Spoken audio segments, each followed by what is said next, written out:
So, welcome everyone to yet another amazing session on CA final financial reporting. आज हम revise करेंगे हमारा प्यारा राज दुलारा इंडेस 19।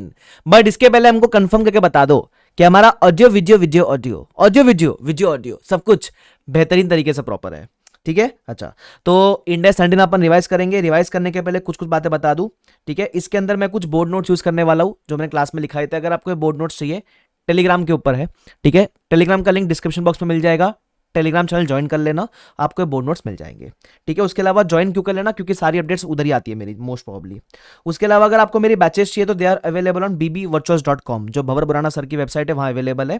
ठीक है, आप वहां विजिट करोगे, आपको मेरे बैच की सारी इन्फॉर्मेशन मिल जाएगी। तो अगर लेक्चर्स आपको बाय करने हैं FR के, तो आप वहां जाके बाय कर सकते हो। ठीक है, उसके अलावा अपन इस रिवीजन वीडियो में क्या करने वाले, इस रिवीजन वीडियोस के अंदर हम बेसिकली कंसेप्ट का रिवीजन करेंगे और जो इंपॉर्टेंट क्वेश्चंस है उसका भी हम ओवरव्यू रिवीजन करने वाले हैं। तो क्वेश्चंस का भी होगा, कंसेप्ट का भी होगा। कंसेप्ट का 100% रिवीजन, क्वेश्चन का भी पूरा अच्छे से रिवीजन। ध्यान रखना, revision is not a replacement of writing practice. आपको क्वेश्चन के रिवीजन के बाद राइटिंग प्रैक्टिस करनी बहुत जरूरी है। ठीक है, इस बात का प्लीज ध्यान रखना। चलो, anyways, so without wasting any time, let's start this revision in 3, 2, 1 and go. सबसे पहले हम बात करेंगे इंडेस 19 के बारे में, दैट इज एम्प्लॉय बेनिफिट्स। ठीक है, तो इंडेस 19 में कितनी सारी चीजें पढ़ने वाली है हमारे पास। सबसे पहले स्कोप है, स्कोप के बाद है एम्प्लॉय बेनिफिट्स, कौन से टाइप के होते हैं, फिर हर एक टाइप को हमने डिटेल में नीचे डिस्कस किया हुआ है। ठीक है, तो सबसे पहले scope, not very important, but ध्यान रखना ये किसको एप्लीकेबल है। ये उस कंपनी का एप्लीकेबल है जो अपने एम्प्लॉयज को बेनिफिट्स प्रोवाइड करता है। लेकिन ये किस चीज को एप्लीकेबल नहीं है, अगर शेयर बेस्ड पेमेंट की बात करें वहां एप्लीकेबल नहीं है, बिकॉज वहां 102 एप्लीकेबल है। उसके अलावा सपोज कंपनी क्या करता है, कंपनी प्रोविडेंट फंड में कंट्रीब्यूशन मारता है, तो प्रोविडेंट फंड इस चीज की कैसे अकाउंटिंग करेगा वो यहां कवर्ड नहीं है। ठीक है, ध्यान रखना। तो बेसिकली हम कंपनी के पॉइंट ऑफ व्यू से बात करते हैं। चलो, तो सबसे पहले इंप्लॉय बेनिफिट्स का सबसे पहला कौन सा, शॉर्ट टर्म इंप्लॉय बेनिफिट्स।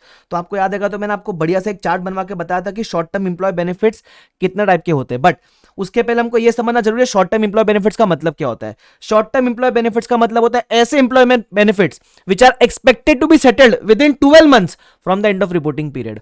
जब से ये इंप्लॉय बेनिफिट्स अक्रू हुए तब से लेकर अगर 12 महीने के अंदर सेटलमेंट होने वाला है तो उसको बोलेंगे शॉर्ट टर्म इंप्लॉय बेनिफिट।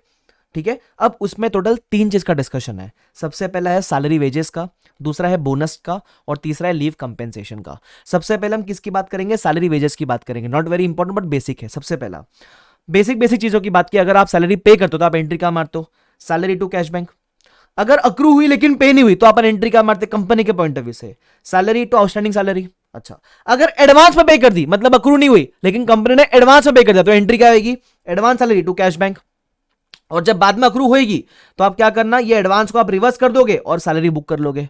उसके अलावा अगर कोई इंप्लॉय आपके पीपी के कंस्ट्रक्शन में इन्वॉल्व था, मतलब एक ऐसा इंप्लॉय बराबर जो किसी पीपी के कंस्ट्रक्शन में या इन्वेंट्री के मैन्युफैक्चर में इन्वॉल्व था, तो उसकी सैलरी या वेजेस कैपिटलाइज होती है। तो आप उसकी सैलरी वेजेस को पीपीई या इन्वेंट्री के कॉस्ट में क्या कर देना, कैपिटलाइज कर देना। बराबर, ये अपनी एंट्री हो जाएगी सैलरी वेजेस वाले केस में। हम शॉर्ट टर्म एम्प्लॉय बेनिफिट्स के अंदर है, ये सिंपल है। अच्छा, उसके बाद हम किसकी बात करेंगे, उसके बाद हम बात करेंगे बोनस शेयरिंग की। What is the meaning of bonus sharing. कभी कभी कंपनी बोलता है एम्प्लॉय को कि बढ़िया बढ़िया काम करो, बढ़िया बढ़िया टारगेट अचीव करो, हम तुमको बोनस देंगे। तो ऐसे केस में इस बोनस की अकाउंटिंग होती कैसे, तो मैंने एग्जांपल लिया था। सपोज कंपनी ने प्रॉफिट टारगेट दिया इस साल में और बोला अगर आप इस साल का टारगेट अचीव करोगे तो हम नेक्स्ट ईयर में आपको बोनस देंगे। तो उस केस में जो बोनस है वो अक्रू किस ईयर में होता है, जिस साल टारगेट दिया गया उस साल अक्रू हो जाता है। बिकॉज अगर इंप्लॉय इस साल टारगेट मीट कर गया तो he is eligible for that bonus in this year. सिर्फ पेमेंट नेक्स्ट ईयर होने वाला है। बराबर, तो बोनस अक्रूवल की एंट्री क्या रहती है, bonus expense to bonus payable, है ना। लेकिन जब कंपनी पे करेगा तो वो बोनस पेएबल रिवर्स करके कर देगा टू कैश बैंक। अब इसका है ना क्वेश्चन पॉइंट ऑफ व्यू से एक चीज का ध्यान रखना। सबसे पहले अगर सपोज यहां 2% का बोनस दिया हुआ है, लेकिन कंपनी एक्सपेक्ट करता है कि ये बोनस हम सारे इंप्लॉयज को नहीं देंगे, कुछ इंप्लॉयज को देंगे, या ये बोनस में 2% नहीं, हमको सिर्फ एक्सपेक्टेशन है कि 1.5% ही देना पड़ेगा, तो एक्सपेक्टेशन को आप कंसिडर करोगे, पहली चीज। सेकेंड चीज, बोनस क्योंकि आप प्रॉफिट में से दे रहे हो तो this is not distribution of dividend. ये डिविडेंड मत बोल देना भूल से भी इसको। क्यों, डिविडेंड वो होता है जो आप एग्जिस्टिंग शेयर होल्डर को in the capacity share holder देते हो। बराबर है, जो बोनस आप दे रहे हो ये क्या है, ये एक नॉर्मल इंप्लॉय को इंप्लॉयमेंट की कैपेसिटी में मिल रहा है, तो ये डिस्ट्रीब्यूशन ऑफ डिविडेंड नहीं है। सिंपल है वाला पार्ट, परफेक्ट, ठीक है। चलो आगे बढ़ जाते हैं। फिर आता है शॉर्ट टर्म एम्प्लॉय बेनिफिट्स में लीव कंपेंसेशन। अगर इस पूरे पार्ट में कुछ इंपॉर्टेंट है तो यही वाला पार्ट सबसे ज्यादा इंपॉर्टेंट है, वो है लीव कंपेंसेशन का, ठीक है। अब लीव कंपेंसेशन में होता क्या है, सबसे पहले लीव कंपेंसेशन में दो तरह की लीव्स होती है, एक होती है अक्यूमुलेटिंग, एक होती है नॉन अक्यूमुलेटिंग, ठीक है। अक्यूमुलेटिंग का मतलब क्या होता है, करंट ईयर में सपोज आपके पास इतनी सारी लीव्स थी, अब सारी लीव्स आप शायद आप करंट ईयर में अवेल नहीं कर पाए, तो अक्यूमुलेटिंग का मतलब होता है आप उसको नेक्स्ट ईयर में कैरी फॉरवर्ड कर सकते हो, बराबर। And what is the meaning of non accumulating, आप इसको नेक्स्ट ईयर में कैरी फॉरवर्ड नहीं कर सकते। अगर कैरी फॉरवर्ड नहीं कर सकते तो कोई अकाउंटिंग ट्रीटमेंट अराइज ही नहीं होगा। लेकिन if you can carry forward this leaves, तो उस केस में दो केस अराइज हो सकते हैं, या तो वो वेस्टिंग है या फिर नॉन वेस्टिंग है। अब वेस्टिंग नॉन वेस्टिंग का मतलब वो शेयर बेस्ड पेमेंट से लिंक नहीं है। वेस्टिंग का मतलब होता है आप कैरी फॉरवर्ड करके उसको फ्यूचर ईयर्स में एनकैश करवा सकते हो। और नॉन वेस्टिंग का मतलब क्या होता है, नॉन वेस्टिंग का मतलब ये होता है कि आप उसको कैरी फॉरवर्ड कर सकते हो लेकिन छुट्टी के बदले छुट्टी, बराबर, क्या छुट्टी के बदले छुट्टी ले पाओगे, छुट्टी को आप पैसे में एनकैश नहीं करवा सकते, सिंपल, बराबर। तो मैंने एग्जांपल लिया था, अब मैं एग्जांपल डिस्कस करूं उसके पहले से एक सिंपल से हिंट याद रखना। कंपनी के पॉइंट ऑफ व्यू से कंपनी को इस एक्स्ट्रा छुट्टी का खर्चा कब बुक करना है, जिस साल इंप्लॉय ने वो छुट्टी बचाई है, जिस साल इंप्लॉय ने वो छुट्टी अर्न करी है, उस साल कंपनी को लीव कंपेंसेशन का एक्सपेंस बुक करना होता है। इंप्लॉय उसको अवेल फ्यूचर में भले करेगा, तो जब अवेल करेगा तो हम प्रोविजन रिवर्स करके कैश बैंक पे कर देंगे जो भी है, लेकिन इसका एक्सपेंस या प्रोविजन कब बुक होएगा, जिस साल इंप्लॉय ने वो छुट्टी अर्न की है, बराबर। अब अपन इसका एग्जांपल ले लेते हैं, जैसे फॉर एग्जांपल 11-12 में 40 इंप्लॉयज थी, 10 अवेल कर ली, 30 बच गई। किस साल बची है 30, 11-12 में 30 इंप्लॉय ने बचाई ना, तो 11-12 में कंपनी को इसका एक्सपेंस और प्रोविजन बुक करना चाहिए। जैसे 11-12 में बुक करेगा एक्सपेंस टू पेएबल, और जब इंप्लॉय या तो इसको अवेल कर लेगा या फिर जो भी एनकैश करवा लेगा, सपोज एनकैश करवा लेगा तो नेक्स्ट ईयर में जाके पेएबल टू कैश बैंक हो जाएगा। अब मैंने इसका बढ़िया सा एग्जांपल भी दिया था क्लास के अंदर, याद आना चाहिए आपको एग्जांपल क्या था। सपोज एक इंप्लॉय है चेतन, बराबर, चेतन इंप्लॉय है, 12 महीने की सैलरी 6 करोड़ रुपया पर एनम, बताओ सर इतना बढ़िया पगार है उसका, 50 लाख पर मंथ, एक्सपेक्टेड लीव्स 40 ईयर हर साल मिलती है। 11-12 में 30 डेज का उसके बाद लीव बैलेंस पड़ा है, तो उस केस में क्या करेगा, पहले तो इस चेतन को पूरे 12 महीने की पगार मिलेगी, उसके अलावा कंपनी इसी साल में जो छुट्टी चेतन ने एक्स्ट्रा बचा ली है उसका खर्चा और प्रोविजन बुक करेगा। अब नेक्स्ट ईयर क्योंकि ये नॉन वेस्टिंग है तो चेतन छुट्टी के बदले छुट्टी ले पाएगा। चेतन ने अगले साल 40 + 30 सारी छुट्टी अवेल कर ली, तो क्या उसका एक भी रुपया कटेगा क्या, नहीं, क्योंकि उसके 40 डेज तो करंट ईयर की थी, 30 डेज प्रीवियस ईयर की थी, सारी अवेल कर ली, बराबर। तो उसका पैसा तो नहीं कटेगा, तो पूरा पैसा मिलेगा उसको 6 करोड़ रुपया, लेकिन सैलरी के अगेंस्ट उसको सिर्फ 5.5 करोड़ मिलेगा। क्यों, एक्स्ट्रा छुट्टी मारने पे भी पगार नहीं कटी, क्यों, क्योंकि उसने ये एक्स्ट्रा छुट्टी पिछले साल अवेल करी थी। तो ये जो एक्स्ट्रा छुट्टी का उसको पैसा मिला होगा, मतलब यार जो उसका पैसा नहीं कटा होगा उसका वो सिर्फ प्रोविजन रिवर्स करेगा, तो पैसा पूरा 6 करोड़ मिलेगा, क्योंकि यहां एनकैश नहीं करवा पा रहा तो पैसा 6 करोड़ ही मिलेगा। डेबिट करेगा सैलरी एक्सपेंस 5.5 के नाम पे, और बाकी वो प्रोविजन रिवर्स करेगा 50 लाख का। अलग अलग एंट्री चाहो तो अलग अलग एंट्री भी मार सकते हो, बराबर। उसके बाद आता है वेस्टिंग। अगर यही एग्जांपल में वेस्टिंग होता तो क्या होता, 11-12 में तो same salary to cash bank 6 crore, और 11-12 में कंपनी वही लीव कंपेंसेशन का एक्सपेंस टू प्रोविजन बुक कर लेता, वो तो सिंपल है। बट इन द ईयर 12-13 क्या होता, इन द ईयर 12-13 इंप्लॉय ने चेतन ने सपोज सिर्फ 40 डेज अवेल करी, 30 डेज उसने क्या करवा लिया, एनकैश करवा लिया, तो इस केस में चेतन को 6 नहीं 6.5 करोड़ मिलेगा। क्यों, 6 करोड़ अगेंस्ट सैलरी, और जो एक्स्ट्रा 0.5 मिला वो उसको इस छुट्टी का अगेंस्ट मिला जो उसने करंट प्रीवियस ईयर में अर्न करी थी, बराबर। तो वेस्टिंग और नॉन वेस्टिंग में फर्क क्या हुआ, वेस्टिंग वाले केस में इंप्लॉय को एक्स्ट्रा पैसा नहीं मिलता है, पैसा उतना ही मिलता है जितना पगार है, बराबर। तो उस केस में सैलरी के नाम पे कम बुक करने का और प्रोविजन रिवर्स कर देने का। लेकिन वेस्टिंग वाले केस में, ऊपर नॉन वेस्टिंग था, ये वेस्टिंग वाला केस, वेस्टिंग वाले केस में इंप्लॉय को पैसा एक्स्ट्रा मिलता है, बराबर। तो पैसा एक्स्ट्रा मिलता है तो जो जितना मिलता है सैलरी के अगेंस्ट बुक करने का, बाकी आपका प्रोविजन रिवर्स करने का, बस इतना ध्यान रख लेना, ठीक है। ये था लीव कंपेंसेशन के बारे में, एग्जाम पॉइंट ऑफ व्यू से यही अपना क्रिटिकल है। तो अगर आप किताब में भी देखोगे क्या क्या कवर कर लिया अपन ने, शॉर्ट टर्म के अंदर डेफिनेशन बता दिया आपको मैंने, उसके बाद सैलरी की बात कर ली, सॉरी एब्सेंसेस की बात कर ली, सैलरी की बात अपन ऑलरेडी कर चुके थे, उसके अलावा profit sharing bonus sharing plan की बात कर लिया अपन ने, ठीक है, सिंपल। उसके बाद अपन, ये था पहला short term benefits, short term employ benefits. अब आता है पोस्ट इंप्लॉयमेंट बेनिफिट्स। अगर एग्जाम पॉइंट ऑफ व्यू से कुछ इंपॉर्टेंट है तो ये भी इंपॉर्टेंट है काफी। अब इसमें भी कौन सा स्पेसिफिक पार्ट इंपॉर्टेंट है बताऊंगा मैं आपको, बट पहले इतना बताओ, आपको यहां तक क्लियर है क्या चीजें, परफेक्ट, ठीक है। अब आता है पोस्ट इंप्लॉयमेंट बेनिफिट्स। सबसे पहले what is the meaning of post employment benefits? ऐसे बेनिफिट्स जिसका पैसा इंप्लॉय को रिटायरमेंट के बाद मिलेगा। बराबर का कब मिलेगा? मतलब जब उसका इंप्लॉयमेंट कंप्लीट हो जाए इस कंपनी के अंदर। रिटायरमेंट मतलब ऐसा नहीं कि मेन रिटायरमेंट, इस कंपनी के अंदर जब उसका काम खत्म हो जाए या ये कंपनी छोड़ दे उसके बाद के बेनिफिट, पोस्ट इंप्लॉयमेंट बेनिफिट, नाम में ही बोलता है इंप्लॉयमेंट छोड़ने के बाद के बेनिफिट। बराबर। तो इसमें दो तरह के बेनिफिट्स होते हैं, एक होता है डिफाइंड कंट्रीब्यूशन प्लान, एक होता है डिफाइंड बेनिफिट प्लान। अब मैं दोनों का आपको मतलब समझाता हूं। What is the meaning of defined contribution plan? यहां कंपनी का ऑब्लिगेशन सिर्फ कंट्रीब्यूट करने के दिन तक का होता है। सपोज होता है एग्जांपल तो सर पीएफ, पीएफ के अंदर कंपनी का ऑब्लिगेशन क्या है? कंपनी इंप्लॉय के बिहाफ पे पीएफ फंड में पैसा जमा करवा देता है। एक बार कंपनी ने फंड में पैसा जमा करवा दिया, कंपनी की ऑब्लिगेशन वहां खत्म हो जाती है, उसको बोलते हैं डिफाइंड कंट्रीब्यूशन प्लान। बराबर।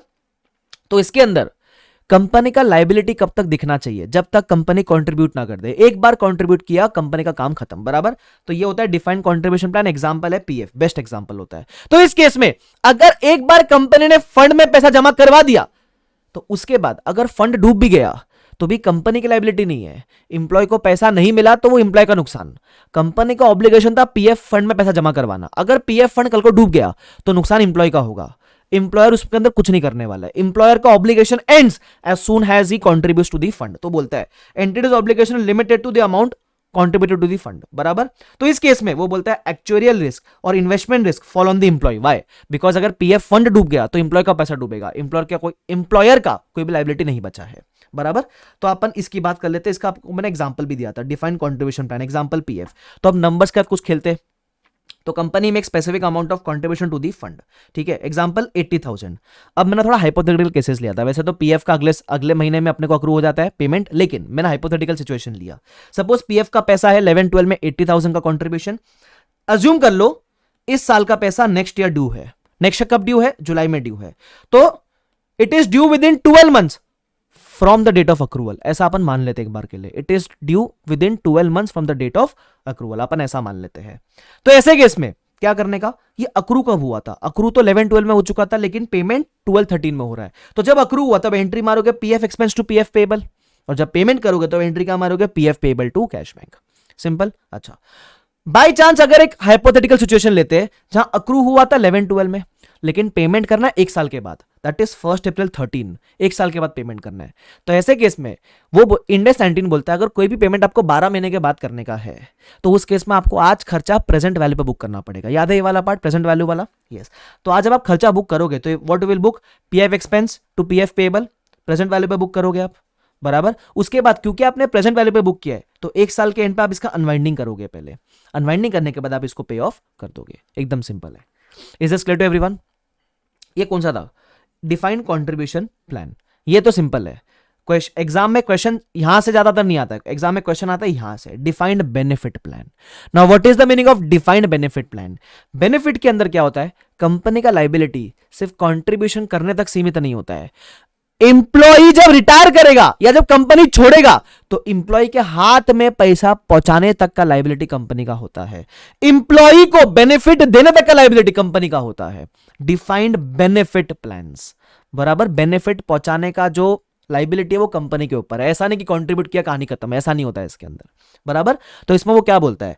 Actuarial risk and investment risk fall on the entity, because ultimate employee के हाथ में जब तक पैसा ना आए तब तक रिस्क कंपनी का होता है।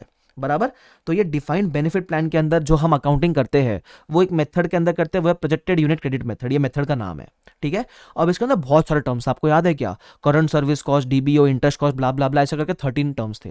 तो अपन पहले सारे एग्जाम्पल से सारे टर्म्स समझने का ट्राई करते, फिर हर एक आइटम कहां कहां जाता है उसको अपन रिकॉल कर लेंगे। तो देख के डरने का नहीं। याद है अपन ने क्लास में एकदम मस्त तरीके से उसको पूरा याद किया था, बस वैसे ही अपन इसको रिवाइज कर लेते हैं ताकि आपको सब कुछ रिकॉल हो जाए। आ जाओ, अब आता है defined benefit plan. Now what is the meaning of defined benefit plan? आपको मैंने ऑलरेडी बता दिया। तो इसका एग्जांपल लेते हैं ग्रेचुइटी। बराबर। अपने किताब में एक एग्जांपल है, एग्जांपल अज्यूम कर लेते हैं। इसका सोल्यूशन मैंने किताब में लिखा रखा है। क्या बोलता है देख लो। XYZ limited hired mister Akash for salary of 10 lakh. बताओ, गरीब आदमी 10 लाख कमा रहा है। He is entitled to gratuity which will be 1% of final drawn salary. 1% रहेगा फाइनल ड्रॉन सैलरी का, है ना, into number of completed years of service. ठीक है। ऐसा मान लेते हैं। तो ग्रेचुइटी कितना मिलेगा, एक तो 1%, उसके अलावा आपको चाहिए फाइनल ड्रॉन सैलरी, उसके अलावा आपको चाहिए number of years of service.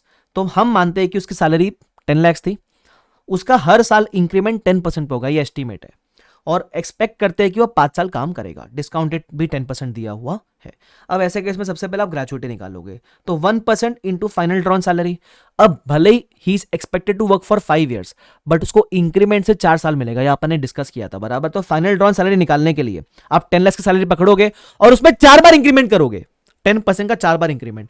अगर 5 साल काम करोगे तो 4 बार इंक्रीमेंट होगा ना। याद है आपके आर्टिकलशिप का एग्जांपल, जब आपकी स्टाइपेंड ईयर 1 में 2000 है, 2500 है, 3000 है, तो आपको इंक्रीमेंट 3 नहीं 2 बार ही मिला है, 3 साल में 2 बार इंक्रीमेंट मिला है, परफेक्ट। तो फाइनल ड्रॉन सैलरी निकालने के लिए आप 4 बार इंक्रीमेंट करोगे।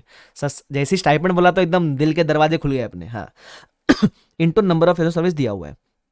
अब कुछ अमाउंट आएगा आपको, ये अमाउंट कंपनी को पे कब करना है, इंप्लॉय के कंपनी छोड़ने पे पे करना है। तो हम एक्सपेक्ट करते हैं कि इंप्लॉय 5 साल काम करेगा, इसका मतलब ये कंपनी को पेमेंट 5 साल के बाद करना है। लेकिन ये पेमेंट अक्रू 5 साल के बाद नहीं हो रहा है, ये पेमेंट अक्रू तो during the period of 5 years हो रहा है, ये हो रहा है accrued over the period of 5 years। तो कंपनी को हर साल बुक करना पड़ेगा।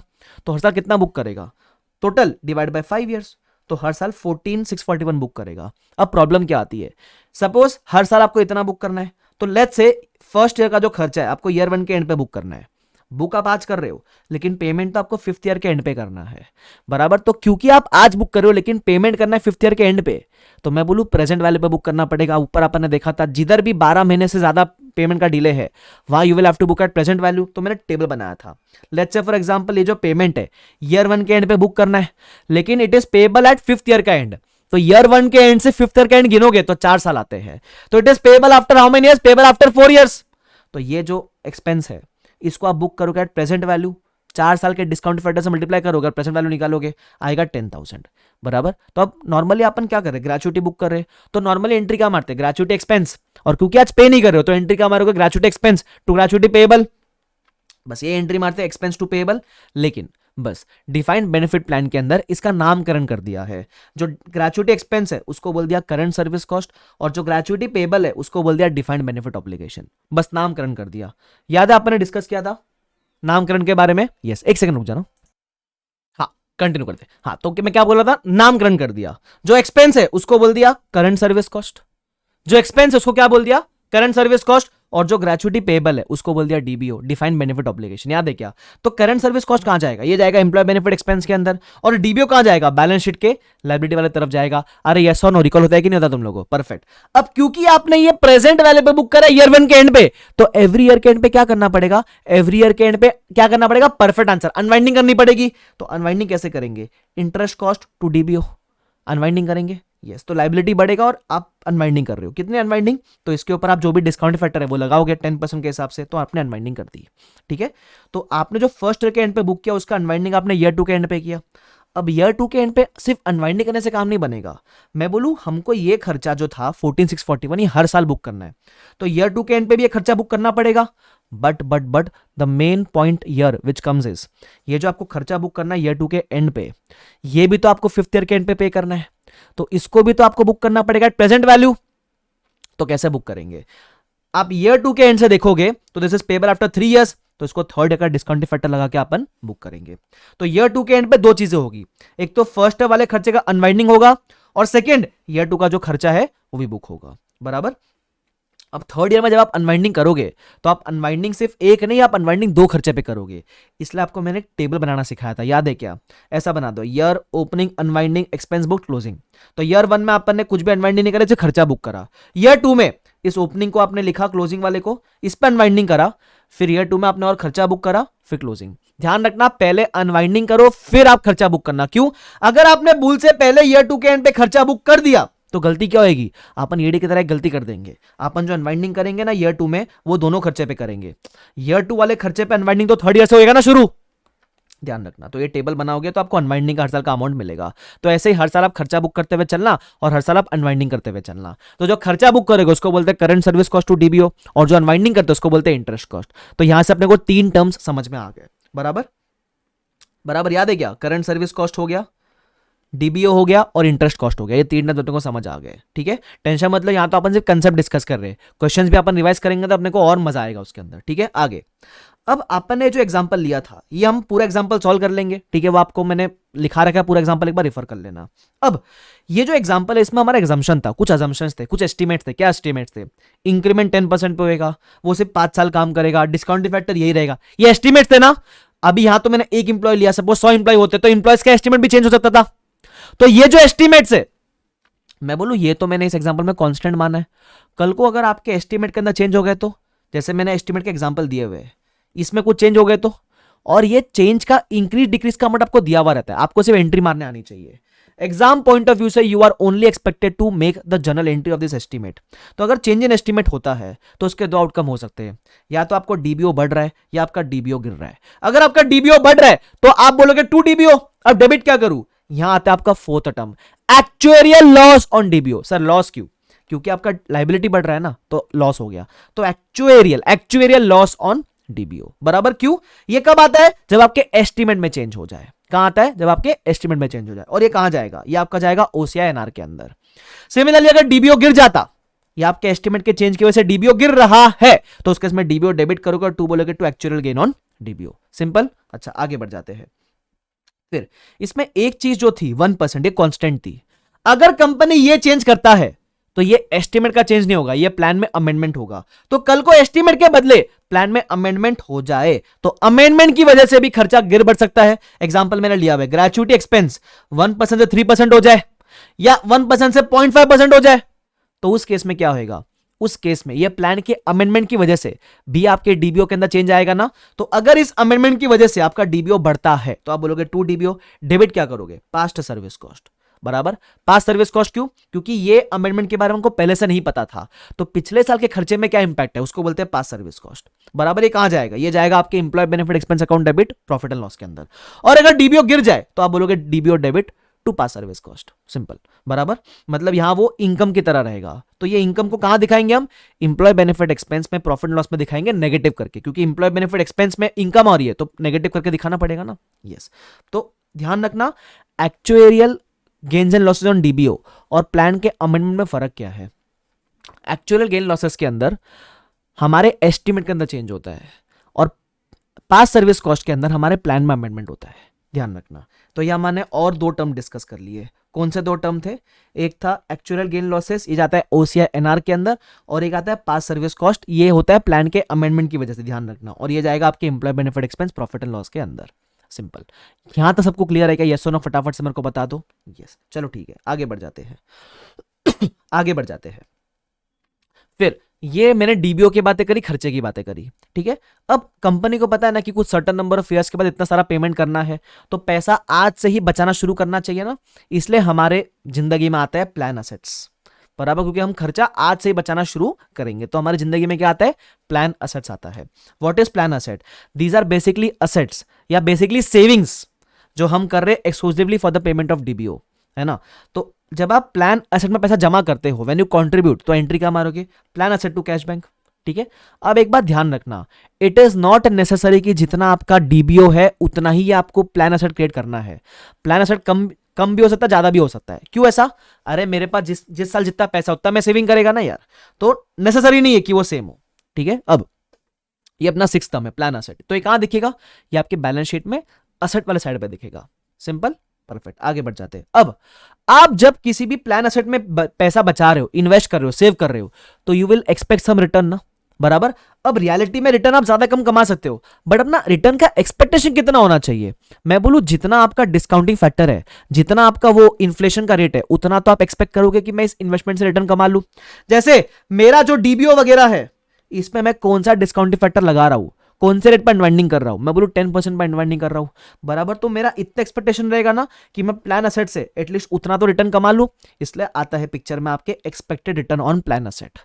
तो ये एक्सपेक्टेड रिटर्न आप कौन से रेट पे क्रिएट करोगे? It will be created at discount rate.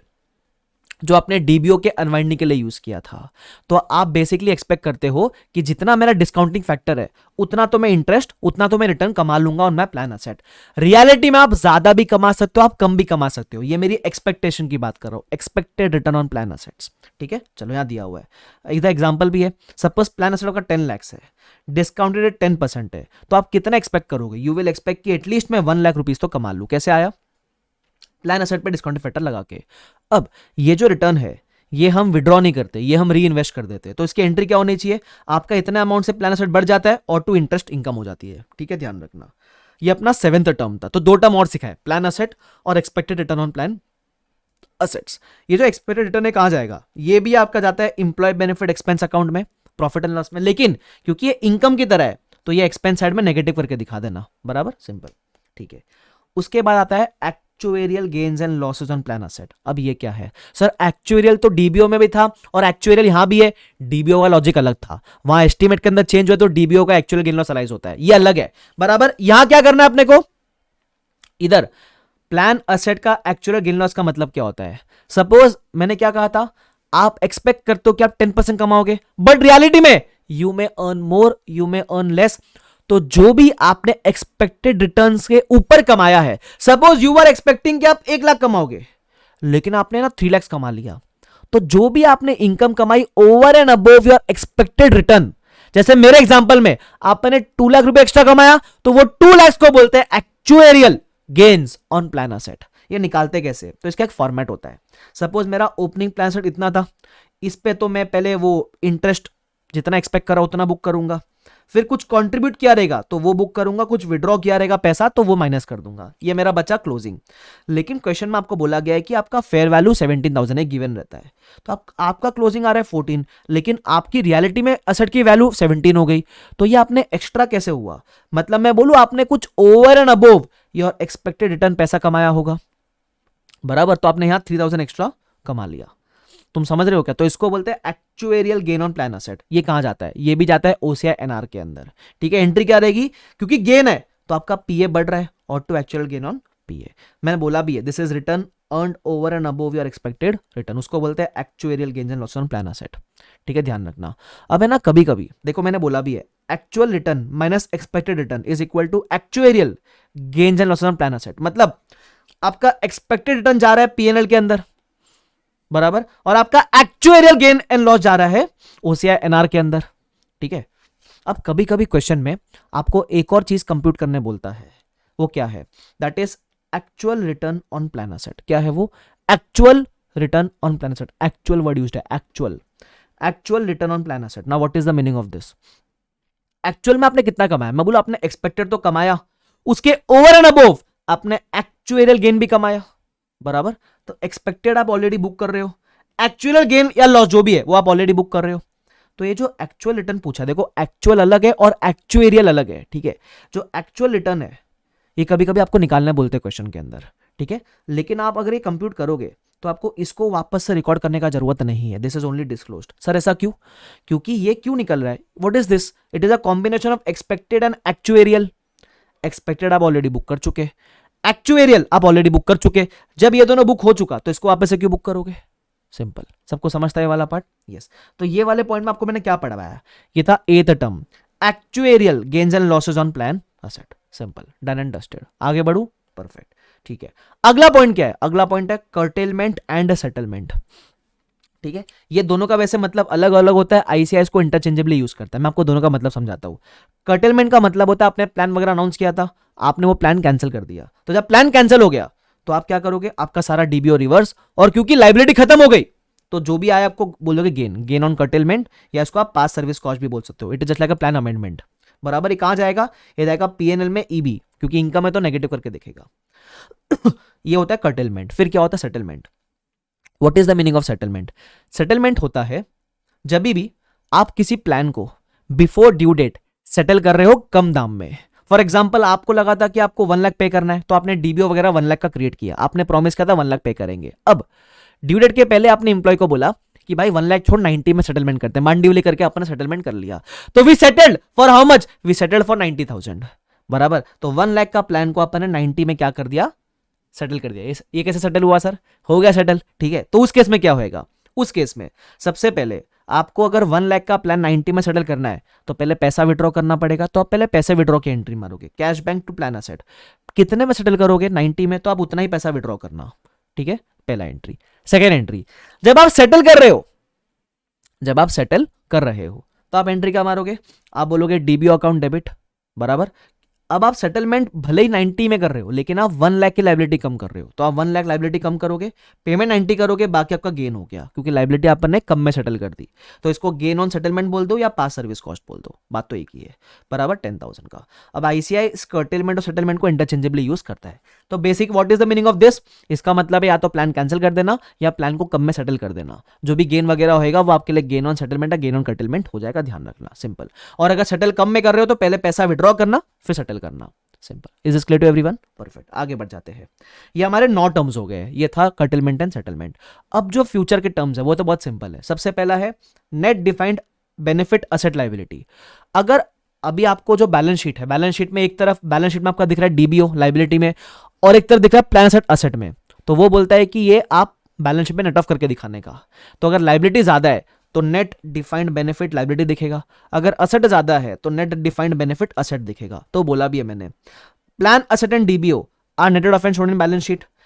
Case 1, अगर प्लान असेट 1 लाख है, डीबीओ 80,000 है, तो पीए ज्यादा है तो नेट डिफाइंड बेनिफिट असेट दिखाएंगे 20,000 नेट करके। अगर आपका डीबीओ 1.5 लाख है, पीए 1.2 लाख है, तो आप दिखाओगे net defined benefit liability 30,000 balance sheet में लायबिलिटी साइड में, simple. Is this clear to everyone? Perfect. आगे बढ़ जाते हैं। फिर 11 point, net interest expense income. एक तरफ आप डीबीओ पे अनवाइंडिंग कर रहे हो और एक तरफ आप उसी डिस्काउंटिंग फैक्टर वाली रेट पे प्लान एसेट पे एक्सपेक्टेड रिटर्न बुक कर रहे हो, तो ये दोनों इंटरेस्ट, एक एक्सपेंस एक इनकम है, नेट ऑफ करके दिखाओगे प्रॉफिट एंड लॉस के अंदर। ये 11th टर्म हो गया। फिर आता है asset ceiling. Now what is the meaning of this? Asset ceiling का मतलब होता है अगर बाय चांस आपका प्लान असेट ज्यादा है डीबीओ से, बराबर, तो आपका आएगा नेट डिफाइंड बेनिफिट असेट। कभी कभी उस असेट पे सीलिंग होता है, सीलिंग मतलब एक कैपिंग होता है। अब मैं उसके लॉजिक्स में नहीं जा रहा, बस बता रहा हूं प्रोविजन क्या बोलता है। तो सपोज आपका असेट सीलिंग है 20 का, इसका मतलब यह है कि आप net defined benefit asset maximum 20 का ही दिखा सकते हो, बराबर। लेकिन पीए और डीबीओ कंपेयर किया तो 30 ज्यादा था असेट, लेकिन आप मैक्सिमम 20 दिखा पाओगे, तो आपको असेट को 10 से कम करना पड़ेगा। तो आप एंट्री क्या मारोगे? इससे इसको ये भी जो भी कम कर रहे हो आप, इसको भी आप ओसीआई में ट्रांसफर करोगे और बोलोगे टू प्लान असेट या नेट डिफाइंड बेनिफिट असेट, जो भी है, मतलब आपने 10 रुपए से कम करना पड़ेगा। ये बेसिकली सीलिंग का अमाउंट है, इससे ज्यादा आप असेट को नहीं दिखा सकते। इसका मतलब ये वाला प्रोविजन कब एप्लीकेबल है?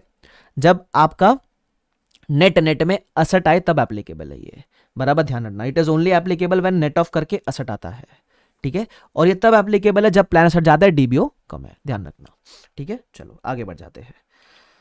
अब आता है अपना आखिरी point, 13 point, that is remeasurement gain loss. What is the meaning of remeasurement gain loss? OCI में जाने वाले सारे आइटम को आप क्या करोगे? नेट ऑफ करके एक रीमेजरमेंट गेन लॉस बोलोगे। फॉर एग्जांपल ओसीआई में क्या क्या जा रहा था? एक था actual gain loss on DBO, second था actual gain loss on plan asset, और तीसरा था असेट सीलिंग का जो डिक्रीज हुआ था वो भी ओसीआई में जा रहा था, तो ये वाला loss, decrease in asset ceiling, ये वाला, ये सब ओसीआई वाले आइटम्स है। तो ओसीआई के सारे आइटम्स को आप क्या करोगे? नेट ऑफ करके दिखा दोगे, बराबर। उसको बोलते हैं रीमेजरमेंट गेन लॉस। जब आपको ये सारे टर्म समझ जाए तो फटाफट से इधर आने का और यहां सब चीजें एक बार रिकॉल कर लेने का, ठीक है। इसलिए आपको एक टेबल मैंने दिया हुआ है, तो फटाफट से आपको चाहिए तो आप माइंड में आंसर करो या कहीं भी आंसर करो, मुझे आंसर चाहिए, ठीक है। फटाफट से सबसे पहला हम डिफाइंड बेनिफिट प्लान की बात कर रहे हैं, तो यहां हमने 13 टर्म्स सीखे। सारे टर्म्स अपने को रट्टा नहीं मारने, लेकिन लॉजिक पता होना चाहिए। सबसे पहला टर्म क्या है? Current service cost. What is the meaning of current service cost? मतलब जो आपका करंट का खर्चा है उसको बोलते हैं करंट सर्विस कॉस्ट। कहां जाएगा? इंप्लॉय बेनिफिट एक्सपेंस के प्रॉफिट एंड लॉस में जाएगा, बराबर। दूसरा डिफाइंड बेनिफिट ऑब्लिगेशन, कहां जाएगा? बैलेंस शीट के लायबिलिटी साइड में जाएगा। इंटरेस्ट कॉस्ट जो डीबीओ पे अनवाइंडिंग करोगे वो कहां जाएगा? इंप्लॉय बेनिफिट एक्सपेंस के प्रॉफिट एंड लॉस में जाएगा। चौथा actual gain loss on DBO, ये अराइज क्यों होता है? प्लान के एस्टिमेट में चेंज हुआ इसलिए अराइज हो रहा है, कहां जाएगा? ओसीआई एनआर में जाएगा। उसके बाद आता है पास्ट सर्विस कॉस्ट, ये कब अराइज होता है? जब प्लान में अमेंडमेंट हुआ तब अराइज होता है, कहां जाएगा? Employee benefit expense profit and loss में जाएगा। फिर आता है प्लान असेट, कहां जाएगा? बैलेंस शीट के असेट साइड में जाएगा। फिर इस असेट पे कुछ तो रिटर्न एक्सपेक्ट करोगे, तो expected return on plan asset, जितना आपका डिस्काउंटिंग फैक्टर उतना आप एक्सपेक्ट करोगे, बराबर। ये कहां जाएगा? इंप्लॉय बेनिफिट एक्सपेंस के प्रॉफिट लॉस में, लेकिन इनकम है तो नेगेटिव करके जाएगा, एक्सपेंस साइड में नेगेटिव करके जाएगा। फिर आप एक्सपेक्टेड से ज्यादा कमा सकते हो ना इनकम, उसको बोलते हैं एक्चुअल गेन, और एक्सपेक्टेड से कम कमाया तो actuarial loss on plan asset, OCI NR में जाएगा। ये दोनों के कॉम्बिनेशन को बोलते हैं एक्चुअल रिटर्न, ये सब डिस्क्लोज होता है, बराबर। उसके बाद कर्टेलमेंट एंड सेटलमेंट, कम में सेटल कर दिया या पूरा ही प्लान कैंसिल ऑफ कर दिया, बराबर। तो कम में सेटल किया तो पहले पैसा विड्रॉ करना और उसके बाद सेटल कर देना। जो भी गेन वगैरह रहेगा उसको बोलते हैं ना गेन ऑन सेटलमेंट या कर्टेलमेंट या पास सर्विस कॉस्ट भी आप इसको बोल सकते हो। उसके बाद 10th 11th और 13th तो बहुत सिंपल है। 10th क्या है, net defined benefit asset liability, DBO और पीए को नेट ऑफ करके दिखाओ। नेट इंटरेस्ट एक्सपेंस, डीबीओ का अनवाइंडिंग और प्लान एसेट का एक्सपेक्टेड रिटर्न जो इंटरेस्ट है नेट ऑफ करके दिखाओ। असेट सीलिंग का मतलब क्या है, अगर आपका नेट डिफाइंड बेनिफिट असेट आता है तो कभी कभी असेट के ऊपर एक कैपिंग होती है, बराबर। तो अगर आपका नेट डिफाइंड बेनिफिट असेट ज्यादा है लेकिन कैपिंग बोला कि सिर्फ इतना ही कर सकते हो तो आपको असेट को गिराना पड़ेगा। तो जो असेट को गिराओगे, बराबर, तो वो जो गिरावट है जो लॉस है वो भी जाएगा ओसीआईएनआर के अंदर, ध्यान रखना।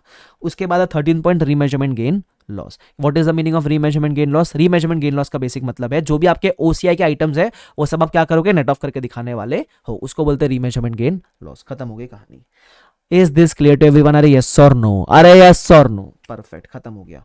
ये था अपना नेट डिफाइंड बेनिफिट असेट, एकदम बेहतरीन तरीके से अपन स्लो गए, मजा आ गया है। ठीक है, चलो अब दो और टर्म्स बाकी है वो अपन डिस्कस कर लेते हैं, फिर अपन सीधा क्वेश्चन पर जंप मारते हैं। मतलब दो और कंसेप्ट बाकी है, ठीक है। ये तो सारे अपने हो गए नेट डिफाइंड बेनिफिट के बारे में।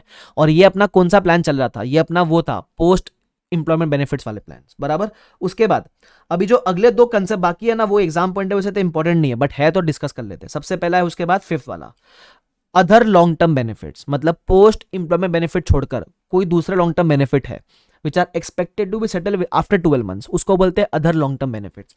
तो इसका अकाउंटिंग वो बोलता है, इसका एग्जांपल सबैटिकल लीव हो गया, डिसेबिलिटी बेनिफिट्स हो गया। तो इसका अकाउंटिंग कैसे करना है, it is same like defined benefit plan जो आपने देखा ना, current service cost, DBO, past service cost, interest cost, plan asset, वो सब everything is same like defined benefit plan.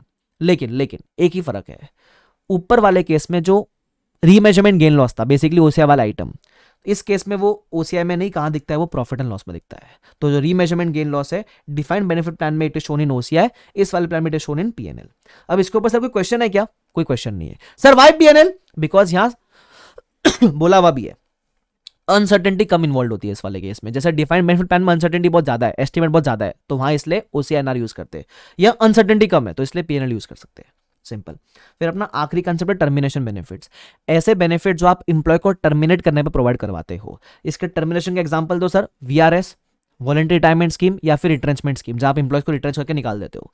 तो उस केस में टर्मिनेशन बेनिफिट्स का अकाउंटिंग कैसे करना है, बहुत सिंपल है। सबसे पहले इस बेनिफिट का कंपनी खर्चा तभी बुक करेगा जब कंपनी के ऊपर ऑब्लिगेशन है। जब कंपनी ने ऐसे टर्मिनेशन के केस में बेनिफिट प्रोवाइड कराने का प्रॉमिस किया है तभी कंपनी का एक्सपेंस और लायबिलिटी बुक करेगा, ध्यान रखना इस बात का।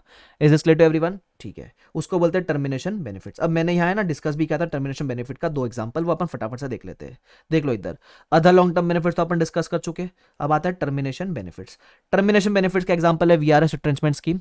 These are payable on account of termination, book expense and liability only when constructive obligation arise. Obligation है तो लायबिलिटी बुक करना। अब अकाउंटिंग ट्रीटमेंट क्या रहेगा, अगर आपने इमीडिएटली पे कर दिया, मतलब जब प्रॉमिस का तभी पे कर दिया, तो एक्सपेंस टू कैश बैंक कर देना। अच्छा, अगर अक्रू हुआ लेकिन पे आप बाद में करोगे, बाद में कितना टाइम में, विद इन 12 मंथ्स पे कर दोगे। अक्रू ये साल हो गया, पे करोगे विद इन 12 मंथ्स, तो अक्रूवल पे आप पहले खर्चा बुक करो, एक्सपेंस टू पेएबल, और जब पे करोगे तो पेएबल टू कैश बैंक कर देना।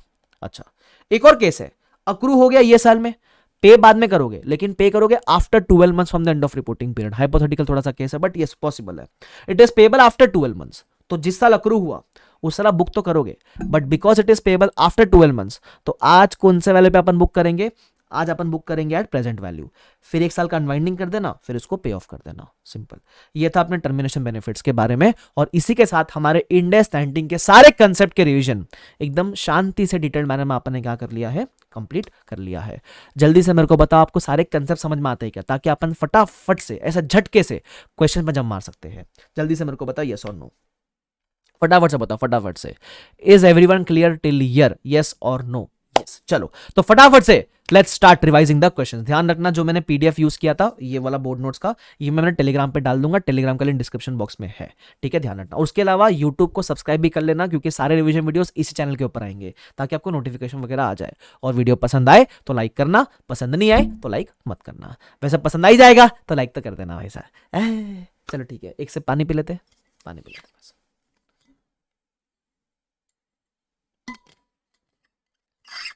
पानी खत्म हो गया भाई। आप भी पी लो एक सिप पानी।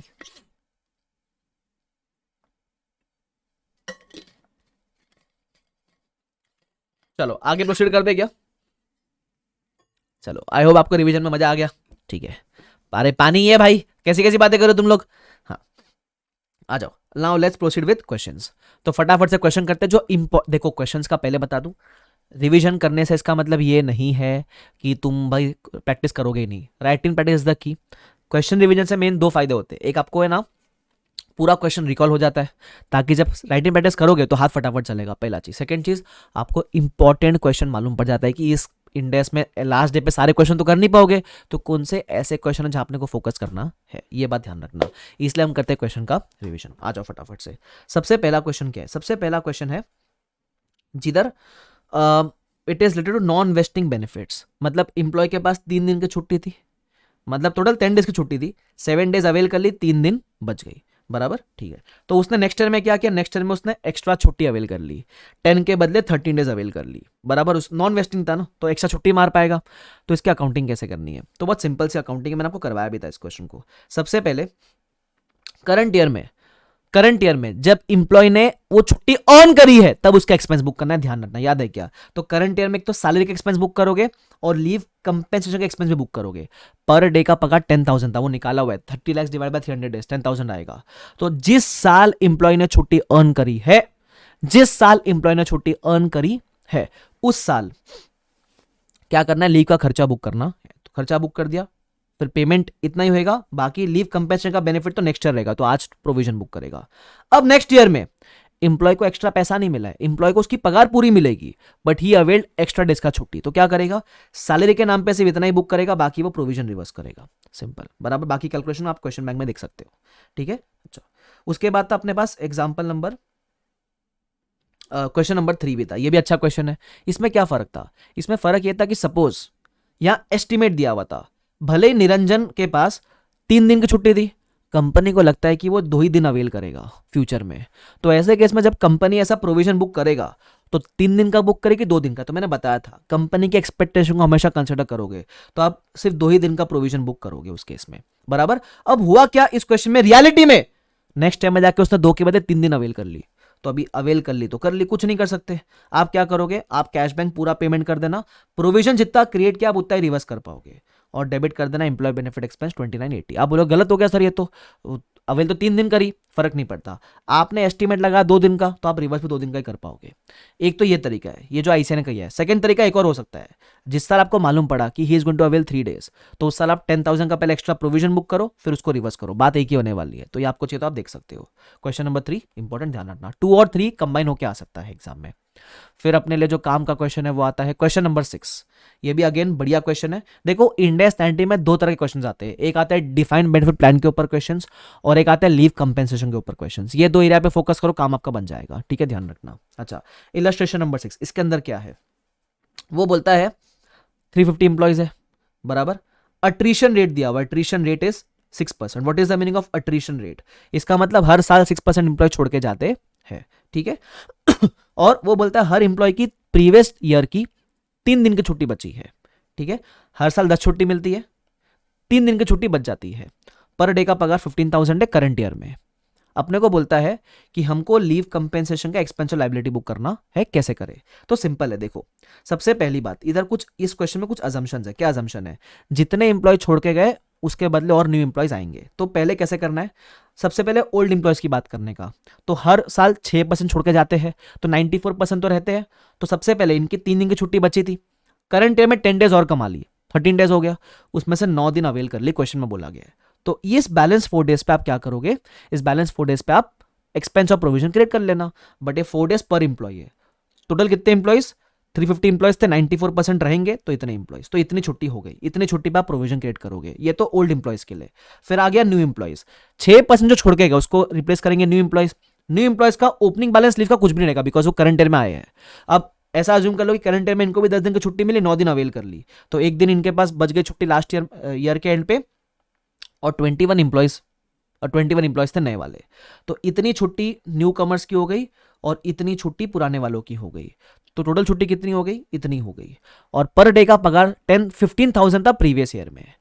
और वो बोलता है 10% इंक्रीमेंट हर साल होता है। तो करना क्या है अपने को, 15,000 प्लस 10% इंक्रीमेंट पकड़ोगे तो जितनी भी छुट्टी आपको दिख रही है उस पर आप इतने पर डे के हिसाब से आप प्रोविजन और एक्सपेंस क्रिएट कर दोगे। तो इतना अपन ने क्रिएट कर दिया, कहानी हो जाती है खत्म।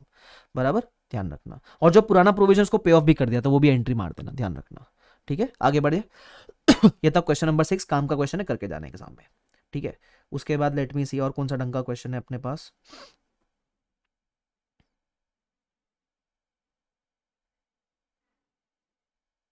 हम्म। हाँ, फिर है इलस्ट्रेशन नंबर 24। ये अपना डीबीओ वाला, डिफाइंड बेनिफिट, सॉरी डीबीओ नहीं, डिफाइंड बेनिफिट प्लान वाला क्वेश्चन है ये। बराबर, इसमें हमने को डीबीओ का प्रेजेंट वैल्यू वगैरह दिया हुआ है, प्लान असेट का ओपनिंग बैलेंस वगैरह और क्लोजिंग बैलेंस भी दिया हुआ है, सर्विस कॉस्ट का इंपैक्ट दिया हुआ है। ठीक है, कितना कंट्रीब्यूशन किया वो दिया हुआ है, no benefits were paid during the year, ये सब बताया हुआ है। ठीक है, कंसिडर अ रेट ऑफ 8%। क्या क्या चाहता है अपने से, सबसे पहले बोलता है बैलेंस निकालो, किस चीज का बैलेंस निकालो, बैलेंस शीट में क्या दिखने वाला है, और पीएनएल में क्या क्या जाएगा, ओसीआई में क्या क्या जाएगा। बेसिकली एक्सट्रैक्ट चाहिए कि बैलेंस शीट में क्या आइटम्स दिखेंगे, तो बैलेंस शीट में तो अपना ये दिखेगा डीबी और पीए नेट ऑफ करके। फिर पीएनएल में क्या दिखेगा, करंट सर्विस कॉस्ट दिखेगा, जो आपका इंटरेस्ट एक्सपेंस इनकम है वो दिखेगा। बराबर, और अदर कॉम्प्रेंसिव में क्या दिखेगा, आपका एक्चुअल गेन लॉस वगैरह दिखने वाला है। ये तो सिंपल है, यहां प्रॉब्लम नहीं आएगी। इसके लिए तो अपने पास इससे बेटर क्वेश्चन है आगे जो अपन रिवाइज करेंगे। मेन अपने को एंट्री पूछी थी, और नॉर्मली अपन एंट्री अलग अलग मारते हैं, इन्होंने कंबाइन मार के दिया है। तो चलो देखते हैं करना कैसे होता है ऐसे क्वेश्चन को। ठीक है, ध्यान रखना। तो मैंने यहां दिया हुआ भी है, देख लो कैसे करेंगे। ओपनिंग बैलेंस दिया हुआ है, पहले तो आप इंटरेस्ट अक्रू करवाने का रेट दिया हुआ है। ठीक है, उसके बाद current service cost, current service cost का इंपैक्ट सिर्फ डीबीओ में आता है। क्यों, एंट्री क्या होती है, current service cost to DBO, तो इसका इंपैक्ट पीए के अंदर नहीं आता, ध्यान रखना। अच्छा, कंट्रीब्यूशन, कंट्रीब्यूशन का इंपैक्ट सिर्फ पीए के अंदर आता है। क्यों, एंट्री क्या होती है, कंट्रीब्यूशन अपन पीए के अंदर करते हैं ना, प्लान एसेट के अंदर, तो इसका यहां कोई इंपैक्ट नहीं आता है। ठीक है, बस। तो आपको कुछ और बैलेंस आएगा, लेकिन आपको क्वेश्चन में क्लोजिंग बैलेंस कुछ और दिया हुआ है। तो आपका जो डिफरेंस है that is actual gain losses. तो जो डीबीओ में डिफरेंस आएगा वो आएगा एक्चुअल लॉस ऑन डीबीओ, और जो पीए में आएगा वो आएगा एक्चुअल लॉस ऑन पीए। ठीक है, दोनों का नेट ऑफ करके रीमेजरमेंट गेन लॉस आपको मालूम पड़ जाएगा। अब बैलेंस शीट में क्या दिखेगा, लाइबिलिटी आता तो नेट में लाइबिलिटी दिखा दी, पीएल में दिख रहा है आपका interest expense, current service cost, और ओसीआई में दिख रहा है रीमेजरमेंट लॉस नेट ऑफ करने के बाद दोनों का लॉस ही आया था। ठीक है, अब इन्होंने एंट्री मांगी, मैंने जानबूझ के यहाँ पहले अलग अलग सारी एंट्री पास की है, लेकिन आईसी ने जब पास किया तो कंबाइन एंट्री पास किया है। जितना पीएनएल में बुक हुआ एक साथ रिकॉर्ड कर लिया, जितना ओसीआई में आया एक साथ रिकॉर्ड कर लिया। बराबर, नेट डिफाइंड बेनिफिट लाइबिलिटी, ये डे वन और ईयर एंड का जो भी फर्क है वो उन्होंने इंक्रीज को रिकॉर्ड किया है, और जो भी आपने कंट्रीब्यूशन किया था ना पीए के अंदर कंट्रीब्यूशन, वो इन्होंने अलग से रिकॉर्ड कर लिया है। तो ऐसे कंबाइन एंट्री मार के रखी है, जानबूझ के मैंने आपको पहले अलग अलग दिया ताकि आपको लॉजिक समझ आए, फिर आपको ये एंट्री इजी पड़ जाएगी। क्वेश्चन करके जाना, बहुत बढ़िया क्वेश्चन है ये वाला। ठीक है, चलो इसमें मेन एंट्री वाला पार्ट इंपॉर्टेंट है। ठीक है, उसके बाद अपन आएंगे हाँ इलस्ट्रेशन नंबर 29 की तरफ। बढ़िया क्वेश्चन है, फटाफट से देखते क्या बोलता है।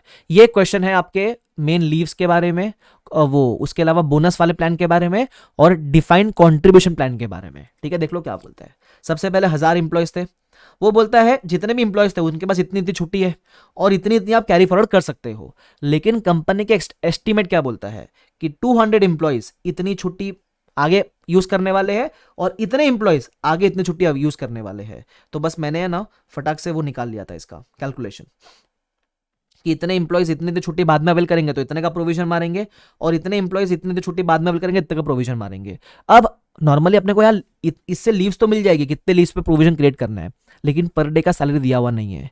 तो हम सिर्फ इतना बोल के छोड़ देंगे कि इतने इतने लीव्स के ऊपर इनको एक्सपेंस ऑफ प्रोविजन क्रिएट करना है, per day salary not available, तो आप आगे कुछ भी नहीं कर पाओगे। ठीक है, ये पहला वाला पार्ट था। Second part of the question is, वो बोलता है हमने बोनस प्रॉमिस किया है, करंट ईयर का जो बोनस है नेक्स्ट ईयर मिलेगा। तो करंट ईयर तो अपन सिर्फ एक्सपेंस ऑफ प्रोविजन करके रख देंगे। 4% का बोनस है, लेकिन एक्सपेक्टेशन है कि 3.5% ही देना पड़ेगा।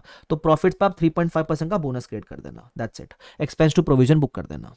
ठीक है, क्योंकि पेमेंट नेक्स्ट ईयर होने वाला है आगे। उसके बाद तीसरा वाला पार्ट बोलता है डिफाइंड कॉन्ट्रीब्यूशन के अंदर 100 करोड़ ड्यू है, it falls due within 12 months, तो ये अक्रू हो चुका है, और इसमें से हमने 20 करोड़ का पेमेंट कर दिया है। तो जितना पेमेंट कर दिया ठीक है, तो expense 100 crore to cash bank 20, और जो पेमेंट नहीं किया बाद में कंट्रीब्यूट करोगे तो उसको आप पेबल करके बुक कर देना। बराबर, तो वो ऐसे ही किया हुआ है। बराबर, इंप्लॉय बेनिफिट एक्सपेंस इतना अक्रू हुआ, खुद ही बोल रहा है, इतना पेमेंट कर दिया, बाकी पेबल करके बुक कर देना, सिंपल। ये था इलस्ट्रेशन नंबर 29, एग्जाम में आ चुका है, ध्यान रखना, ये सिंपल क्वेश्चन था ये। उसके बाद अपने और कौन सा अच्छे क्वेश्चन है, एक है इलस्ट्रेशन नंबर 32, बहुत ही बेहतरीन क्वेश्चन है। अगर डिफाइंड बेनिफिट प्लान आपको पूरा रिवाइज करना होता है तो ये क्वेश्चन अच्छे से करके जाने का। अपन भी इसको फटाफट से रिवाइज कर लेते हैं, क्या बोलता है सुन लो। डिफाइंड बेनिफिट प्लान के अंदर अपने को पहले ओपनिंग बैलेंस दिया हुआ है, ये डीबीओ का ओपनिंग बैलेंस और पीए का ओपनिंग बैलेंस। नॉर्मली ऐसे क्वेश्चन में मैं कॉलम बना लिया करता हूँ, ठीक है, कॉलम बना लिया करता हूँ। तो मैंने कॉलम यहाँ नीचे बनाया हुआ है, एक डीबीओ का कॉलम हो गया और एक पीए का कॉलम, और नेट का कॉलम मैं बाद में भरता हूँ नॉर्मली। तो डीबीओ का ओपनिंग इतना, पीए का ओपनिंग इतना लिख दिया।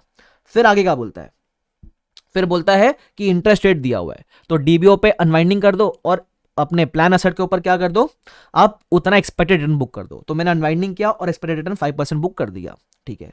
उसके बाद क्या बोलता है, उसके बाद अपने को बोला है कंट्रीब्यूशन किया 70 लाख का। कंट्रीब्यूशन का इंपैक्ट सिर्फ और सिर्फ पीए के ऊपर आता है, तो मैंने कंट्रीब्यूशन कर दिया ऐड पीए के ऊपर, बराबर, जानबूझ के मैंने एंट्री भी मार के रखी है। अच्छा, उसके बाद क्या बोलता है, उसके बाद अपने को बोला था इसके अंदर कि बेनिफिट्स पे ऑफ किया। जब बेनिफिट पे ऑफ करोगे तो पहले पैसा विड्रॉ करोगे फिर डीबीओ को पे ऑफ करोगे ना, तो इसका इंपैक्ट दोनों में आएगा। पहले आपने विड्रॉ किया पीए से पैसा, फिर डीबीओ को पे ऑफ किया तो डीबीओ भी उतना कम हो जाएगा आपका, बराबर। उसके बाद आपको दिया हुआ है current service cost. Current service cost का इंपैक्ट सिर्फ डीबीओ पे आता है, तो current service cost to DBO, तो यहां मैंने लिख दिया करंट सर्विस कॉस्ट डीबीओ के अंदर, बराबर, बढ़ जाएगा डीबीओ इतने से।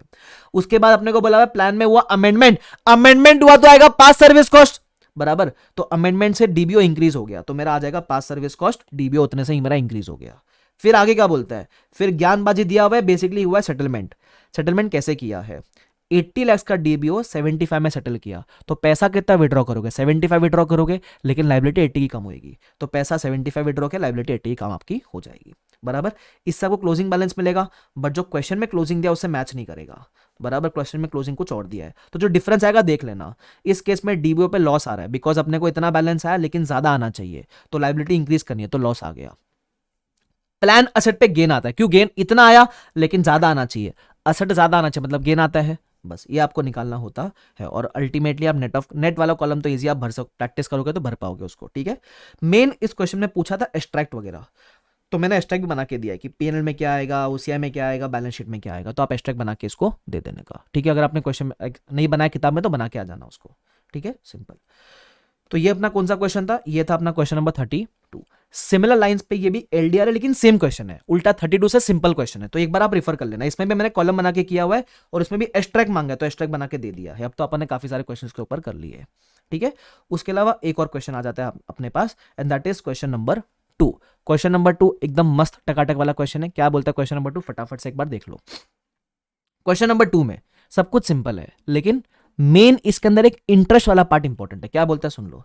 Fair value of plan asset opening 10 lakh था, है ना, हमने 190 का बेनिफिट वगैरह पे किया, है ना, तो मतलब पैसा विड्रॉ किया रहेगा, और कंट्रीब्यूशन किया 490 का, लेकिन ये कब किया, यह आपने किया है 30 सितंबर को। मेन खेल इधर ही होता है, अगर कहीं भी आप पैसा साल के बीच में जमा करते हो तो मैं बोलूं उस पैसे के ऊपर आपको 6 महीने का इंटरेस्ट तो मिलना चाहिए। ऊपर वाले सारे क्वेश्चन में हम अज्यूम कर रहे थे कि कंट्रीब्यूशन ईयर एंड पे हो रहा है, विड्रॉवल भी ईयर एंड पे हो रहा है। यहां जो कंट्रीब्यूशन विड्रॉवल है वो साल के बीच में हुआ है, आपने कंट्रीब्यूट किया 4.9 और विड्रॉ किया 1.9, तो नेट नेट में आपने 3 लाख कंट्रीब्यूट किया नेट में, लेकिन ये कंट्रीब्यूट 30 सितंबर को किया, तो मैं बोलूं साल के 6 महीने पे तो इसको इंटरेस्ट मिलना चाहिए ना। इट इज लाइक एफडी, अगर आपने साल के बीच में एफडी करी तो 6 महीने का तो इंटरेस्ट मिलेगा ना आपको, बराबर।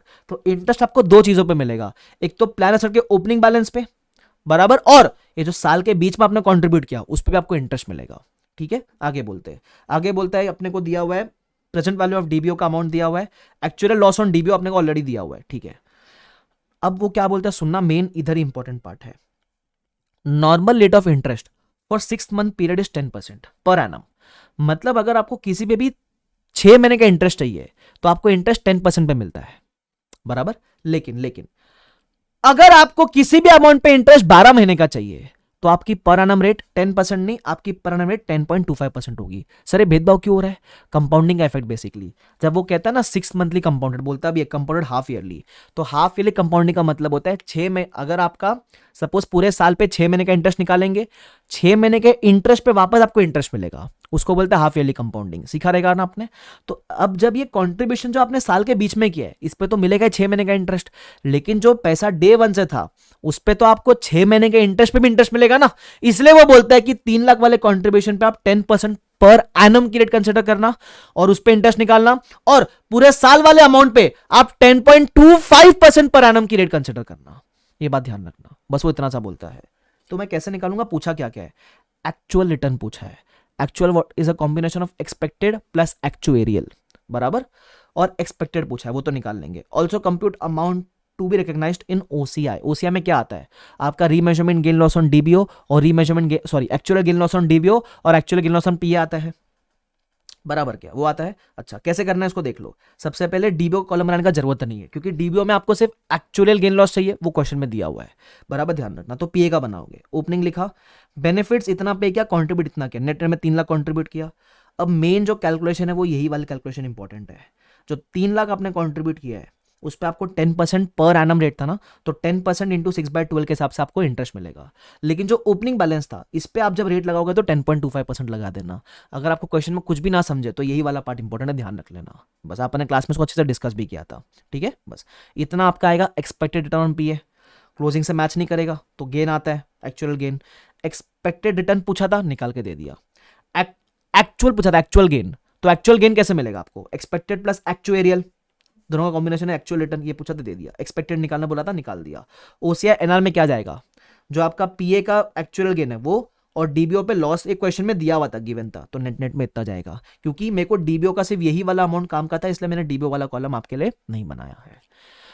Is this clear to everyone? बस उसके अलावा मेरे ख्याल से और मुझे कुछ दिख नहीं रहा है। तो इसी के साथ अपना इंडेस 19 बेहतरीन तरीके से हो जाता है रिवाइज, है ना।